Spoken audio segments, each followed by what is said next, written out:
बुलाया उसने जान दी। अब 4 दिन बाद किसको सर्दी होगी?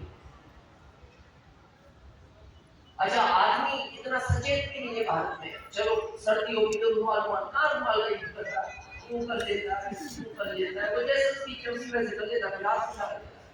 और 4 दिन बाद सोचता है यार मैंने कुछ ठंडा नहीं खाया, गर्म नहीं किया, ये सर्दी कैसे होगी? पर उसको क्या पता ये ठंडा आया था। तो थोड़ा सा इससे दूर रहे। पैर की जो परंपरा है, अभी सरोज ने कहा, मैं उसको बस एक लाइन में कहना चाहता हूँ। जब आपको देखकर ये डुप्लीकेशन का विटनेस है, बच्चियां पैर छूती है तो हमारे धर्म में पिता बच्चियों का पैर छूता है जिसका उसको पुण्य मिलता है। अगर बच्ची किसी पुरुष का पैर छूती है तो उसका बहुत बड़ा पाप लगता है। तो आज से थोड़ा सा इसको दूर करें। मेरा नाम दिनेश चौधरी। सरोज ने इस सिस्टम में बहुत साथ दिया और मैं हर स्टेज से कहता हूँ कि दिनेश चौधरी आप जिस भी जगह है वो सरोज की देन है। ये स्लोगन पहले नहीं था जब हमने आरसीएम शुरू किया था, ये बीच वाला स्लोगन नहीं है। अभी प्रियंका मैम ने इसको जिक्र किया, लेकिन अब ये स्लोगन सरकार ने भी पकड़ा हुआ है और आरसीएम ने भी पकड़ा हुआ है। अभी सरकार भी महिला सशक्तिकरण पर जोर लगा रही है और आरसीएम भी लगा रहा है। पता है क्यों लगा रहा है? पहले भारत स्त्री प्रधान देश था, बीच में हम लोगों ने कब्जा कर लिया और प्राकृतिक का नियम है, प्राकृतिक जिस चीज को लेती है बहुत लंबे अरसे के बाद उसको वापस कर देती है। ये आपने जबरदस्ती छीना था बीच में और ये प्राकृतिक वापस लौटाना चाहती है। आने वाले टाइम में महिला की, आज प्रियंका मैम ने भी बहुत बात की, मैं एक लाइन में कहना चाहता हूँ, ये गॉड गिफ्टेड है, इसमें कुछ कर नहीं सकते। उन्होंने कहा ना कि जो स्त्री को ताकत दी है ये गॉड गिफ्टेड प्लान है भगवान का, इसमें आपकी हमारा कुछ कर नहीं सकते। महिला को एडवांस गॉड गिफ्टेड है। जैसे आप देखो, आपको ज्ञान चाहिए मां सरस्वती के पास जाओ, आपको पैसे चाहिए मां लक्ष्मी के पास जाओ, आपको ताकत चाहिए मां दुर्गा के पास जाओ। देखो सारे डिपार्टमेंट इनके पास। सही सर। भाई आप चाहते हो मैं अच्छा वक्ता बनूं, किसके पास है वो डिपार्टमेंट। मां सरस्वती अगर खुश नहीं है तो वो डिपार्टमेंट आपको मिल नहीं सकता। जिस पैसे के लिए दिन रात भाग रहे हो वो डिपार्टमेंट किसके पास है? मां लक्ष्मी के पास है। आप चाहते हो मेरे जैसा ताकतवर आदमी दूसरा ना हो मेरे एरिया में, वो डिपार्टमेंट किसके पास है? मां दुर्गा के पास है। तो पुरुष के पास कौन सा डिपार्टमेंट है? न्यूट्रल डिपार्टमेंट है। तो हमें महिलाओं का साथ देना चाहिए इस कॉन्सेप्ट में।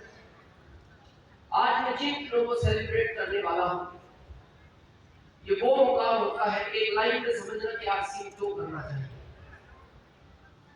जब मैं सेलिब्रेशन को देख रहा था, जैसे सरोज ने कहा कि ये सेलिब्रेशन जैसा नहीं, शादी का माहौल लग रहा था। ये शुरुआत है, beginner, opener, eagle, runner, winner, leadership, priority. लेकिन जो मेन मुकाम है आरसीएम का, टेक्निकल तो बनना चाहिए। मैं आज बता दूंगा। मेरे को वो घटना याद आ गई आज इस सेलिब्रेशन को देखकर। आज के लगभग 5-6 साल पहले की बात होगी। मैं राजधानी से दिल्ली से रतलाम आ रहा था, उस समय मैं रतलाम रहता था। राजधानी ज्यादातर कभी भी आउटर पर रुकती नहीं। राजधानी को अगले 5 स्टेशन बहुत क्लियर दिए जाते हैं, इसलिए लोग राजधानी से ज्यादा सफर करते हैं। लेकिन वो राजधानी उस दिन आउटर पर रुक गई और 1 घंटा खड़ी रही। मैं जब खिड़की के पास आया, मैंने कोच अटेंडेंट को पूछा राजधानी रतलाम से कितनी दूर है? सर आउटर पर ही खड़ी है, सामने जो लाइट चमक रही है ये रतलाम है। मैंने कहा ये रुक क्यों गई? बोले पता नहीं, 1 घंटा हो गया। रात के 12 बजे का टाइम था। थोड़ी देर बाद एक पिता और लगभग 7 साल की बेटी होगी, दोनों खिड़की पर आए।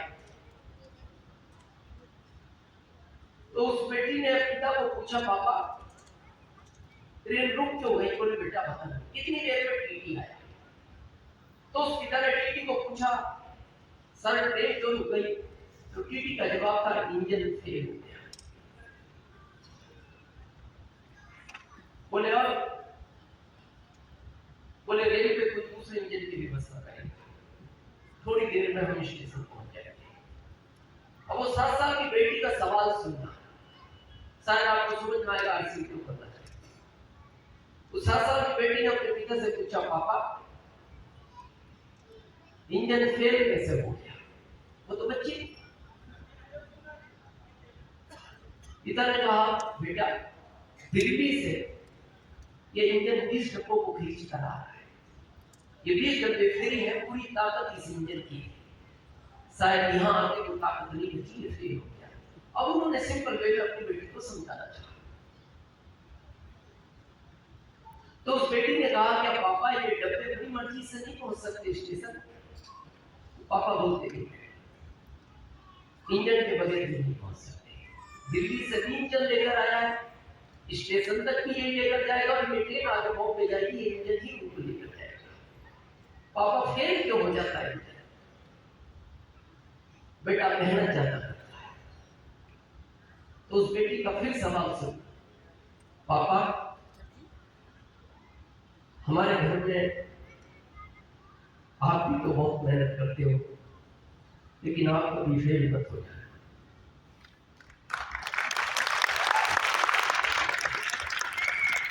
आप बिलीव नहीं करोगे, उस पिता की आंख से आंसू आ गए। वो रो नहीं, और वो कोई जवाब नहीं दे पाए, और उन्होंने आखिर में कहा, बेटा तुम छोटे हो, ऐसी बात नहीं करते।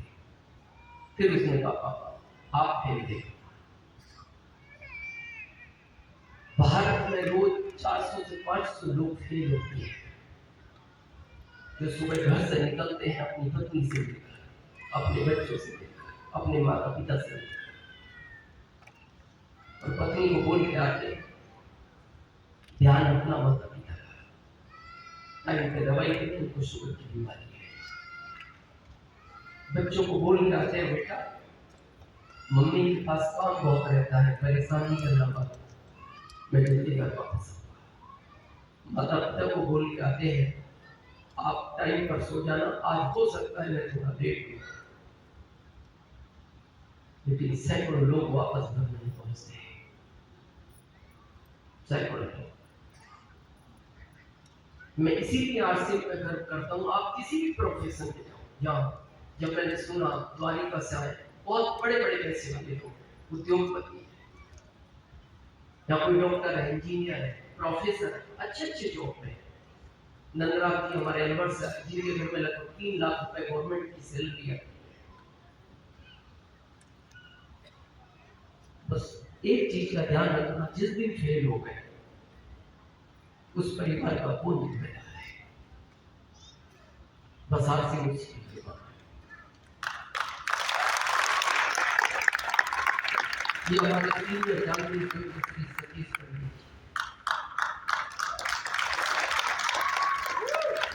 आज शायद जितनी अच्छी लीडरशिप आप में है, उनकी कैसेटों के लिए है स्वर्गीय श्री ओपी शर्मा, जिनके बच्चे को आप सुनते हो, रवि शर्मा। कुछ समय बाद पहले हमारे भी स्वर्गीय श्री पंकज चौहान जी, जो उनको यूपी से थे।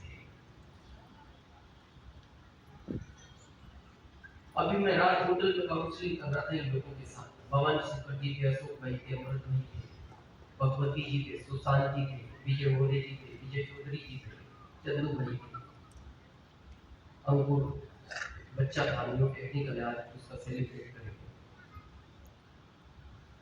कि अगर भगवान ने आपकी उम्र 85 साल दे दी ना, तो आपको 85 के पहले कोई उठा नहीं सकता, और 85 के बाद कोई बचा नहीं सकता।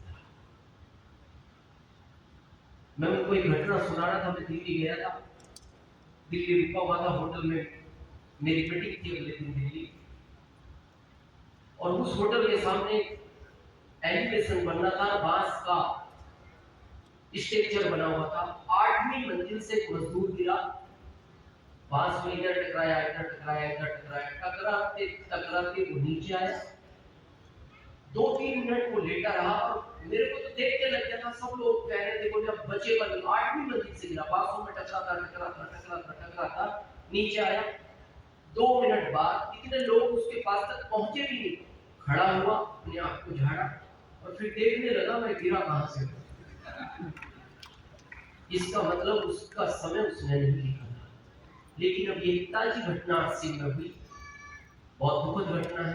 हमारे इस सिस्टम के कोऑर्डिनेटर सफायत रत्नेश जैन, रायपुर छत्तीसगढ़, उम्र मात्र 37 साल, जैन परिवार से, पत्नी की उम्र 35, बेटा 5 साल का, बेटी 11 साल की, माता जी 75 साल की, पिताजी 80 साल के, अकेला बच्चा परिवार का।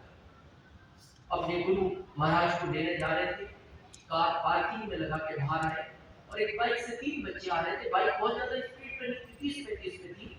बच्चे ने शायद ध्यान न दिया, बाइक यहाँ टकराई और वो ऐसे गिरे, सिर्फ थोड़ी टच हुई, वो गिर गए, बैलेंस बिगड़ गया।